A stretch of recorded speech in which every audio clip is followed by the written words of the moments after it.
શું તમે ગયા રવિવારે મેં અપલોડ કરેલો વિડીયો જોયો હતો કે જેમાં મેં સમજાવેલું હતું કે જો આ 5 વસ્તુ તમે છોડી દેશો તો તમારું વજન ચોક્કસ ઘટશે?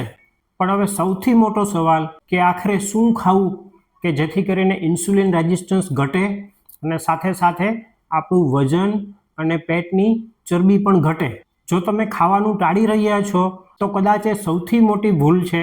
આ વિડીયોમાં હું તમને 5 એવા ખોરાક વિશે જણાવીશ કે જે તમે ખાશો છતાં પણ તમારું ઇન્સ્યુલિન રેઝિસ્ટન્સ ઘટશે અને તમારું વજન અને પેટની ચરબી પણ ઘટશે. અને ખાસ વાત, આ 5 માંથી ઓછામાં ઓછી એકમાં તમે ભૂલ કરી રહ્યા છો. તમને કોઈ પ્રશ્ન હોય તો પૂછી શકો છો, હું એનો જાતે જ જવાબ આપીશ. આ વિડીયોને વધુને વધુ શેર કરજો કેમ કે વજન ઘટાડવા માટે આ માહિતી ખૂબ જ ઉપયોગી છે. હું ડૉક્ટર ધર્મેશ ગોહેલ, નવજાત શિશુ તથા બાળરોગ નિષ્ણાંત. મારી હોસ્પિટલનું નામ છે નક્ષત્ર બાળકોની હોસ્પિટલ અને મારી હોસ્પિટલ રાજકોટમાં આવેલી છે, ઢેબર રોડ ઉપર, નાગરિક બેંક ચોક પાસે. હવે વાત કરીએ આપણે વજન ઘટાડવા માટેની ટિપ્સ વિશે. તો સૌથી મહત્વની અને ટીપ નંબર 1 છે, સૌથી પહેલા એક સવાલ કે શું તમે ખોરાકમાં પૂરતા પ્રમાણમાં પ્રોટીન લ્યો છો? ઘણા લોકો ખોરાકમાં કાર્બોહાઈડ્રેટ્સ એટલે કે રોટલી, ભાત વગેરે ખૂબ વધુ પ્રમાણમાં લે છે, પરંતુ પ્રોટીન ખૂબ જ ઓછું લે છે અને આ જ સૌથી મોટી ભૂલ છે. આપણે ખોરાકમાં પૂરતા પ્રમાણમાં પ્રોટીન મળે એ પ્રકારનો ખોરાક ખાવો જોઈએ, કારણ કે પ્રોટીનનું પાચન ખૂબ જ ધીરે ધીરે થાય છે અને એને કારણે એ ઇન્સ્યુલિનને પણ ખૂબ જ ધીરે ધીરે અને ખૂબ જ ઓછા પ્રમાણમાં વધારે છે. એ ઉપરાંત પ્રોટીનનું પાચન ધીરે ધીરે થાય એટલે આપણું પેટ છે એ લાંબા સમય સુધી ભરેલું રહે અને એને કારણે આપણને વારંવાર ભૂખ પણ લાગતી નથી. એ ઉપરાંત પ્રોટીન મળે એવો ખોરાક ખાવાથી આપને ખૂબ જ સંતોષ થાય છે અને એને કારણે આપણે જે કુલ ખોરાક, જે ટોટલ ફૂડ આપણે જમતા હોય એ પણ પ્રમાણમાં ઓછો જમાય છે અને એને કારણે વજન ઘટાડવામાં મદદ મળે છે.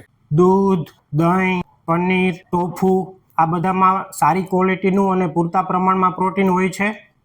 એ ઉપરાંત દરેક પ્રકારનું કઠોળ જેવા કે મગ, ચણા, તુવેર, રાજમા, અડદ, વાલ, વટાણા આ બધામાં પણ પૂરતા પ્રમાણમાં પ્રોટીન હોય છે. એટલે જ્યારે જ્યારે આપણે ભોજન કરીએ ત્યારે દરેક ભોજનમાં આપણે પ્રોટીન લેવું જોઈએ.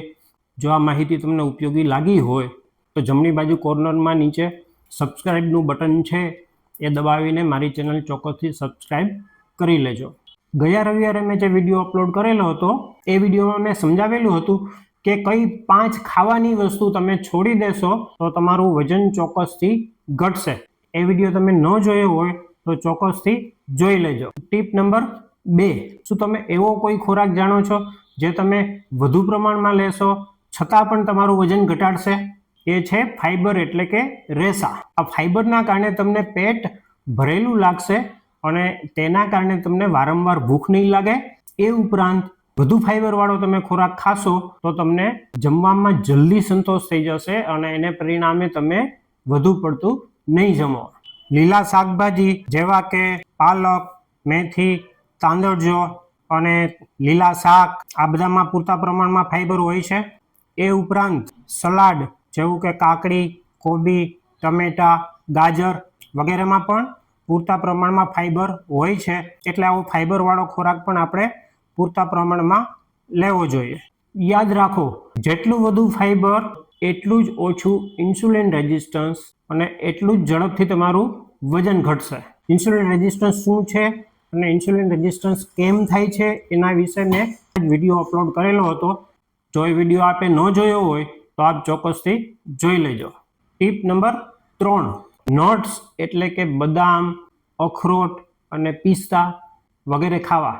આ નટ્સને પલાળીને જો તમે ખાશો તો તમને વધુ ફાયદો કરશે.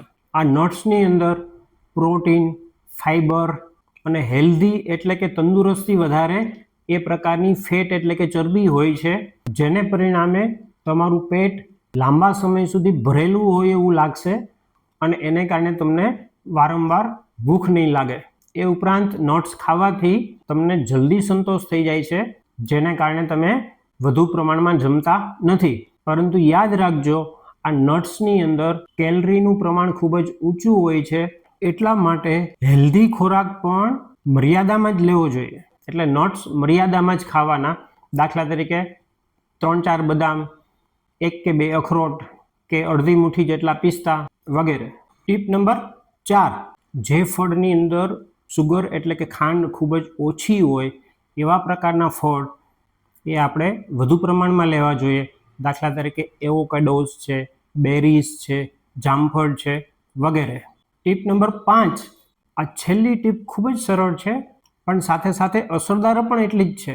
આપણે થોડા પ્રમાણમાં સીડ્સ એટલે કે બી ખાવા જોઈએ, જેવા કે ચિયા સીડ્સ, તકમરિયા, સૂર્યમુખીના બી, પમ્પકિન સીડ્સ એટલે કે કોળાના બી, કાળા તલ, તરબૂચના બી, ફ્લેક્સ સીડ એટલે કે અળસી, આ બધું આપણે થોડા પ્રમાણમાં ખાવું જોઈએ. આ સીડ્સની અંદર ફાઈબર ખૂબ વધુ પ્રમાણમાં હોય છે, પ્રોટીન પણ પૂરતા પ્રમાણમાં હોય છે અને હેલ્ધી ફેટ એટલે કે તંદુરસ્તી વધારે એ પ્રકારની સારી ચરબી પણ પૂરતા પ્રમાણમાં હોય છે.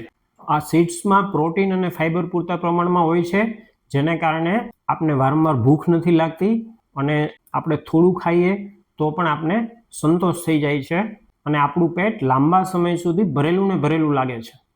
જો આટલું કરશો તો તમારું વજન અને પેટની ચરબી ચોક્કસથી ઘટશે.